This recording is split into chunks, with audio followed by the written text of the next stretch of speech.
Ciao, benvenuti sul mio canale. Io sono Anna e vorrei condividere con voi il mio interesse per le storie di True Crime. Se anche voi volete approfondire e riflettere su queste vicende, vi invito a farlo insieme a me.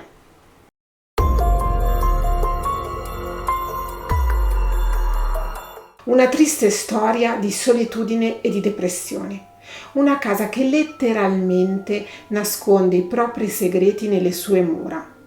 Una verità che è destinata a rimanere nascosta nelle distorte dinamiche familiari, che le indagini non hanno fatto emergere del tutto e che non hanno fatto luce sulla scomparsa di due donne.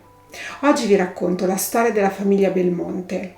Oggi vi racconto la storia di Elisabetta e di Maria. Domenico e Elisabetta sono entrambi di Catanzaro. Elisabetta è del 1938, mentre Domenico è del 1940.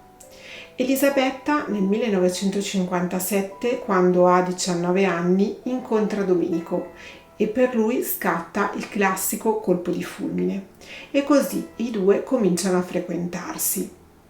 Elisabetta si era diplomata 2 anni prima e esercitava la sua professione di insegnante nelle scuole statali, mentre Domenico aveva il fortissimo desiderio di diventare un medico e così nel 1958 si iscrive alla facoltà di medicina dell'Università Federico II di Napoli e i due si trasferiscono insieme a Napoli, dove vivono grazie allo stipendio di lei. Domenico, finalmente, dopo quasi 20 anni di studi universitari, riesce a laurearsi e diventa medico nel 1976.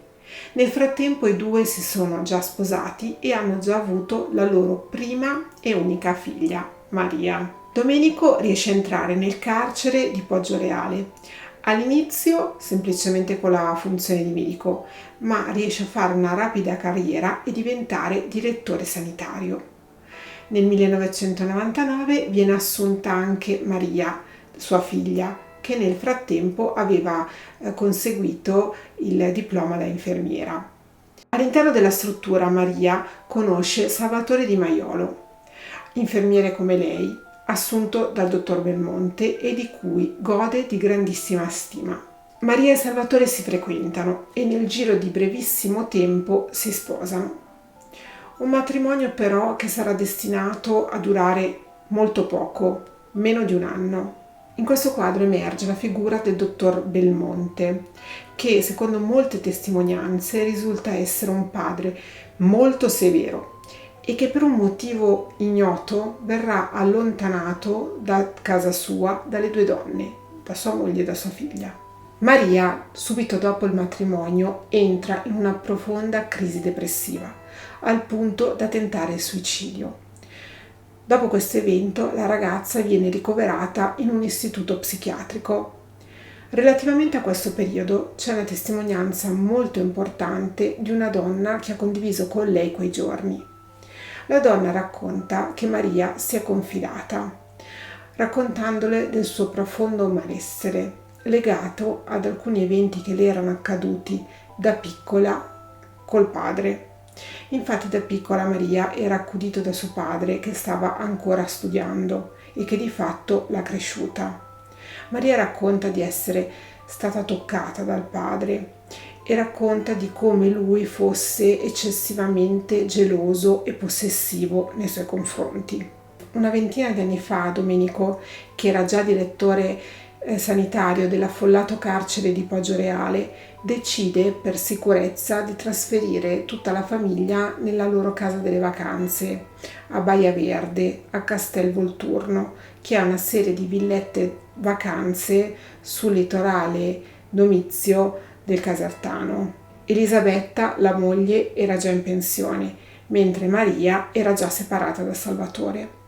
Le due donne decidono di aprire un'attività commerciale che però purtroppo non funziona, non va bene, mentre il dottor Del Monte di tanto in tanto fa rientro dalla casa che ha in centro a Napoli. Domenico Belmonte era un uomo piuttosto aggressivo, sia con i familiari che con gli estranei. Era una persona che socializzava pochissimo e non lo faceva con persone che non fossero laureate o che avessero una condizione sociale almeno paritetica. In casa Belmonte non c'era il telefono, per cui le due donne, per riuscire a comunicare, dovevano scrivere e in questo modo cercavano di comunicare con Lorenzo, il fratello di Elisabetta, lo zio di Maria, che cercavano di contattare per risolvere una questione legata a un'eredità su un terreno. Secondo gli inquirenti, Maria avrebbe contattato lo zio Lorenzo per risolvere questa questione dell'eredità perché in realtà in casa c'erano problemi economici e questi problemi economici sarebbero stati causati dal dottor Belmonte. Nel 1985, nel carcere di Poggioreale, un ragazzo di 27 anni colpito da tromboflebite viene portato d'urgenza al secondo policlinico di Napoli. Il ragazzo arriva già in coma e subisce un intervento salvavita di diverse ore, durante il quale subisce l'amputazione di una gamba. Questo fatto è causato dalla negligenza di oltre un anno del dottor Belmonte nel carcere di Poggioreale. Per questo motivo sia il direttore dell'epoca che il dottor Belmonte, con la qualifica di direttore sanitario, subiscono una denuncia. Vengono accusati e vengono condannati a risarcire una cifra di 450 milioni di lire. A pagare è lo Stato, nelle veci del Ministero di Grazia e Giustizia. Resta da capire se poi lo Stato si è rivalso nei confronti dei due medici. Questo potrebbe essere il motivo della causa dei problemi economici della famiglia Belmonte. Dal 2004 di Elisabetta e di Maria si perdono le tracce. Domenico Belmonte, con le poche persone con i quali ha contatti, tra cui l'ex genero Salvatore Di Maiolo, dice che le donne si sono allontanate volontariamente.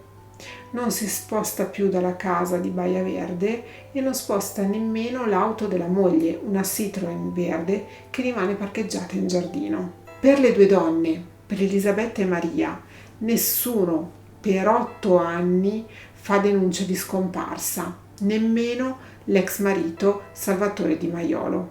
Perché non è mai andata a cercarla? Ma perché il papà mi aveva detto, e non era la prima volta che loro se ne andavano di casa, per me poteva essere anche verosimile la storia.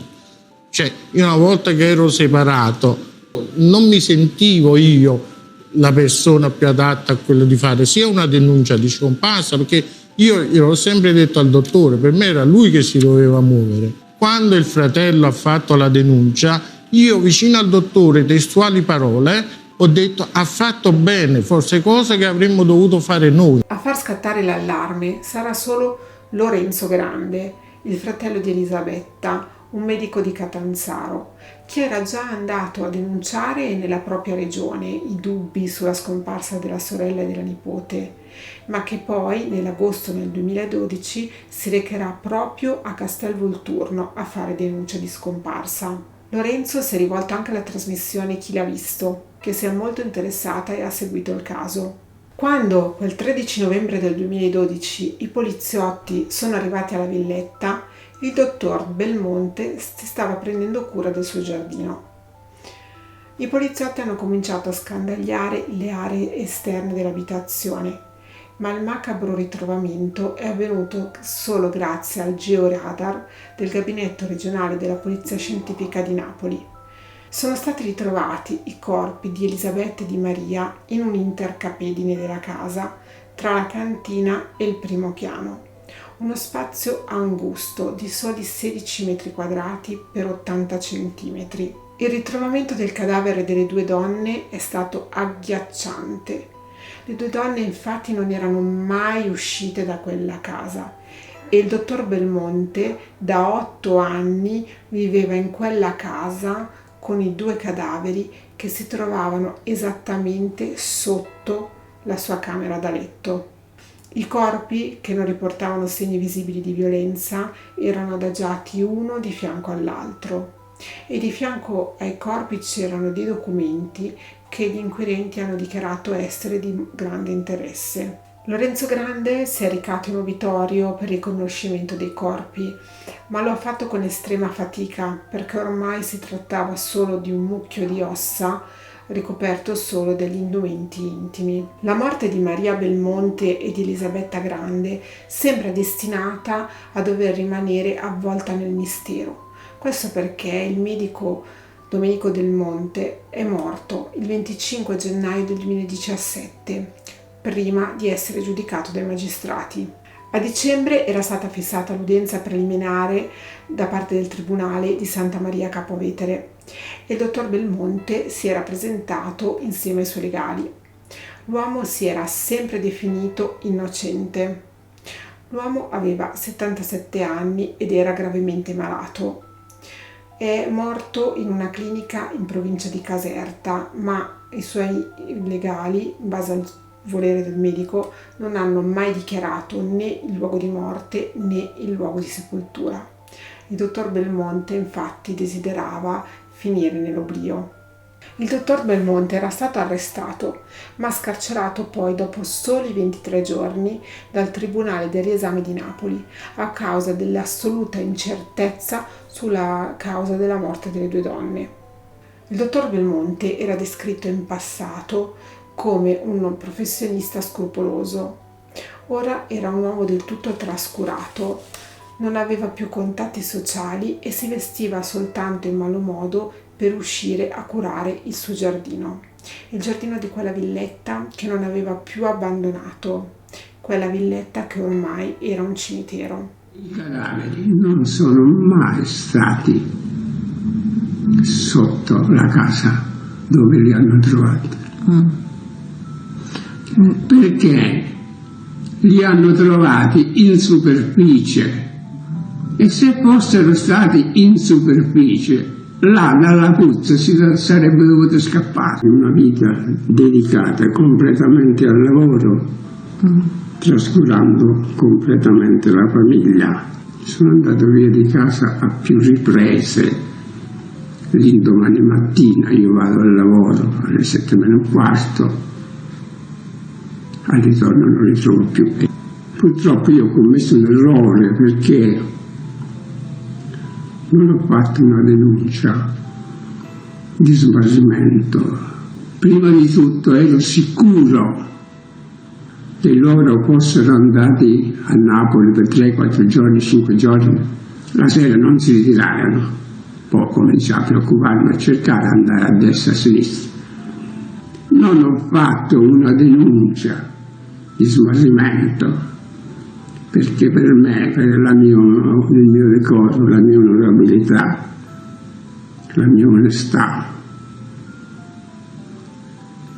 mi sembrava troppo vergognoso, indegno che i miei familiari venissero ricercati dai carabinieri o dalla polizia come se fossero dei malfattori.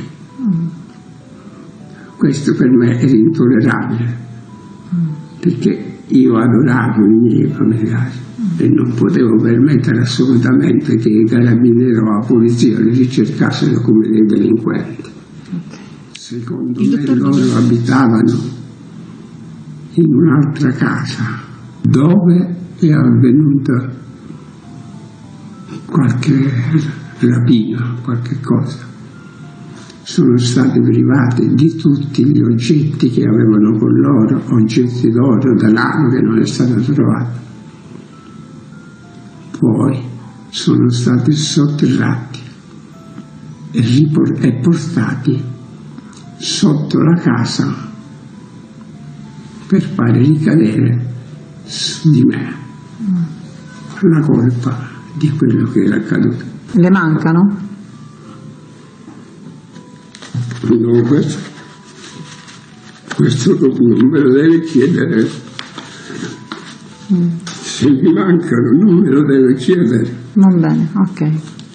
Altrimenti Va bene. ne devo rispondere con Dante. Tu vuoi che io rinnovelli disperato dolore, che il cuore mi preme.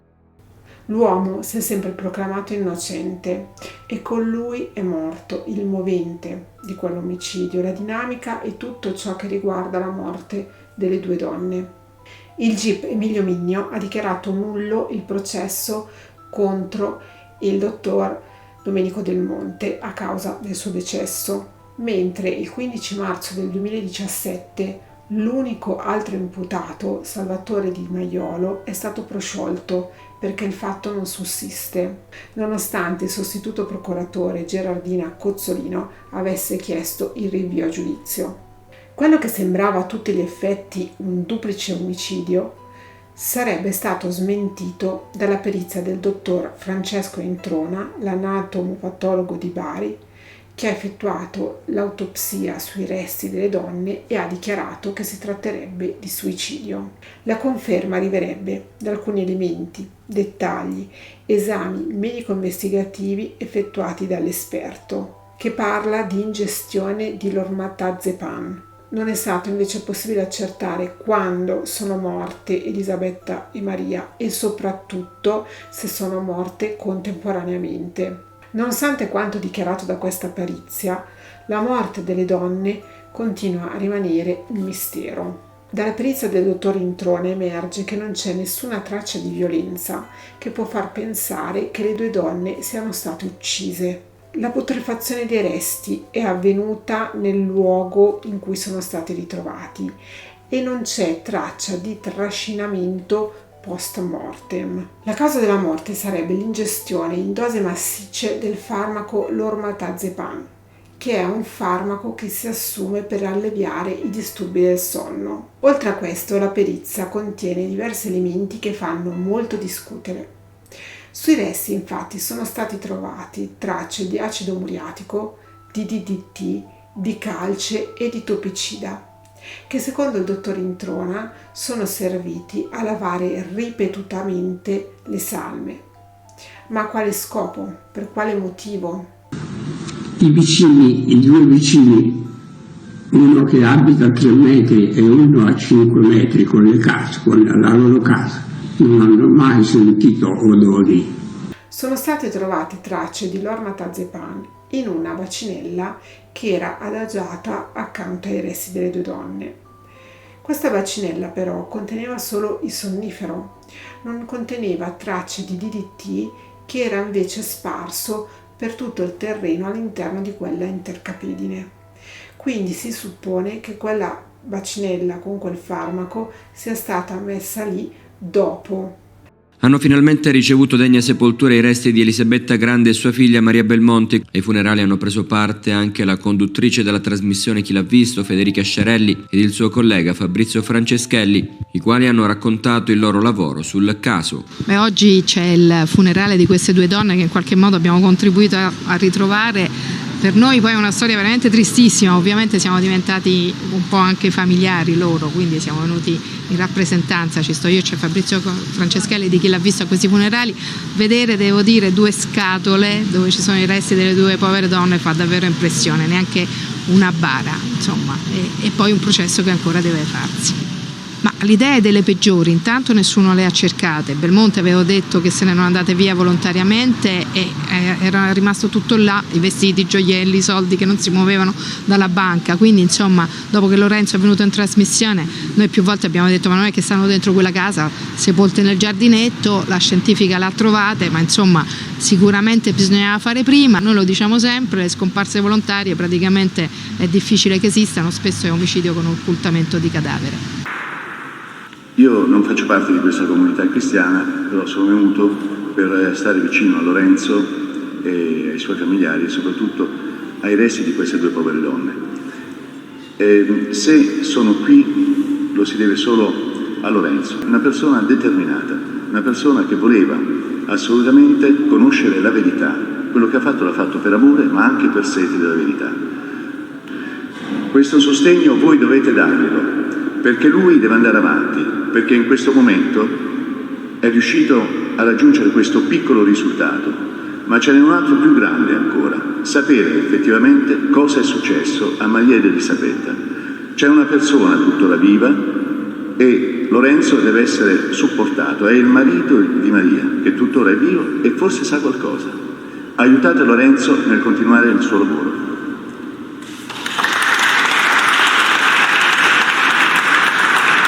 Questo è il momento del raccoglimento e della preghiera, però in questo abbiamo un piccolo traguardo, l'abbiamo raggiunto, di riportare Elisabetta e Maria a casa, ed è un grande risultato. Poi ancora c'è il procedimento aperto, quindi siamo in attesa ancora di sapere anche cosa è successo a Belmonte, perché non sappiamo nulla.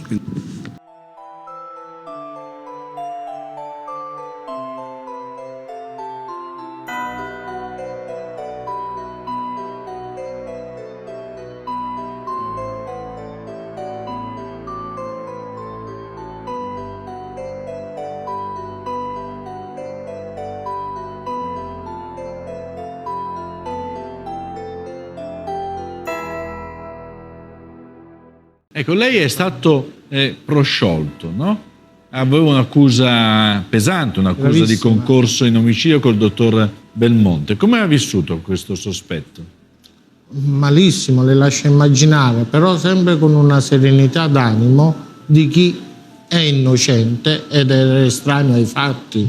Quindi io non sono portatore di nessuna verità nascosta, non mi porto con me nessuna verità. Il problema, io l'ho detto sin dall'inizio, io in quelle dinamiche familiari non c'entravo più. La morte di Elisabetta e di Maria è a tutt'oggi un grande mistero. Come è rimasto un grande mistero il motivo che ha portato queste due donne a soffrire di depressione e a isolarsi all'interno di quella villetta dalla quale non sono più uscite. Elisabetta e Maria avranno sottovalutato quel loro male di vivere o avranno sottovalutato la vera e propria causa di quel malessere? Fatemi sapere nei commenti cosa ne pensate voi, oppure se avete maggiori dettagli o informazioni su questo caso. Mi auguro che questo video sia stato di vostro interesse, vi invito a iscrivervi al mio canale se non l'avete ancora fatto e a lasciarmi dei like che mi fanno sempre molto piacere. Io vi aspetto qui alla prossima domenica. Un bacione, ciao!